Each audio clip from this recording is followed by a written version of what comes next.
To Mumbai, where the ready reckoner rates have been revised after 2 years in Maharashtra, and it's the first major revision post the pandemic. The average increase for the state stands at 3.9%, while that for Mumbai is lower at 3.4%, while the prices of property in form of land or ready-made flats is surging at an all-time high.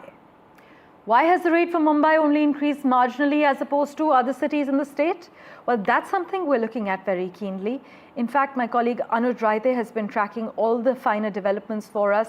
This as prices surge for property in Mumbai. In fact, Mumbai metro area becomes more expensive.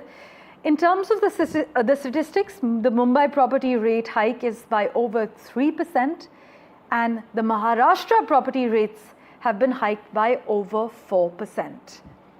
In fact, the ready reckoner rates have been revised after 2 years in Maharashtra, and it's the first major revision post the pandemic. My colleague Anuj has been tracking all the latest developments for us. He joins us live at the moment. Anuj, what's behind this property price surge as far as Maharashtra and Mumbai are concerned? There are two things for us to understand. Firstly, yes, the rise is marginal, not for the entire state, but for Mumbai region as well. But it's still a rise, which means in very plain language that property is going to get expensive. Now we're talking about ready reckoner rates. Ready reckoner rates in simpler terms is also referred to as government rates. Now this is the price at which the stamp duty is, paid to the government. So for every unit of land, this is the least that you have to pay, and it forms the basis for the negotiation that might happen between private entities or government entities, as the market value usually is way higher than the ready reckoner rates. Now when you talk specifically about Mumbai, it in fact has one of the lower ready reckoner rates in the state.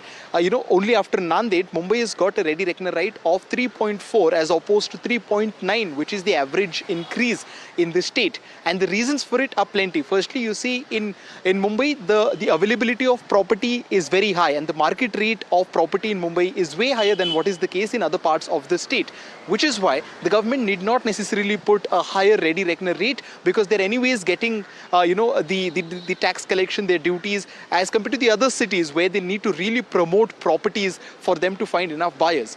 We've had city like Solapur, which has seen a very high infrastructural development in last few years. We've seen some very major road construction taking place there, and Solapur has always been one of those fertile lands for industries across the state, which is why the increase in RRR for Solapur is close to 10%, which is the highest in the state. There are other cities in western and northern Maharashtra like Chhatrapati Sambhajinagar, we have Pune, Thane, Ulhasnagar close to Mumbai, and Nashik, which have seen a rise of RRR by close to 6 to 9%, whereas for Mumbai it is only 3.4%. While the rise might still be marginal, it's still not is the best news for the people, because the property is going to get expensive.